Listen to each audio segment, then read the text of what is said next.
আর মাগফিরাত কামনায় দোয়া মাহফিলে উপস্থিত আজকের এই দোয়া মাহফিলের প্রধান অতিথি আমাদের অভিভাবক আলহাজ মোহাম্মদ মুসা, উপস্থিত আছেন যুবদল স্বেচ্ছাসেবক ছাত্রালয়ের নেতৃবৃন্দ। সবাইকে জানাই মনিরামপুর উপজেলা যুবদলের পক্ষ থেকে বিপ্লবী অভিনন্দন ও শুভেচ্ছা। আসসালামু আলাইকুম।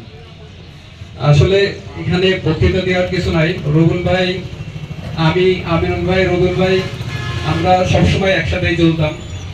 তো উনি একটা কথাই বলতো যে আমরা তিন ভাই কেউ কাউকে ছেড়ে যাবো না।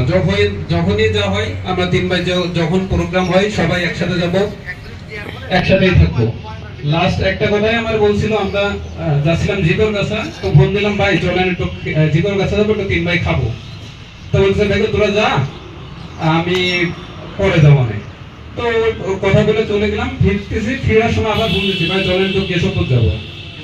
তো বলছে ভাই শরীরটা খারাপ, তোরা যা, বেঁচে থাকলে তোদের সাথে দেখা হবে, কিন্তু আমার সাথে আর দেখা হয়নি।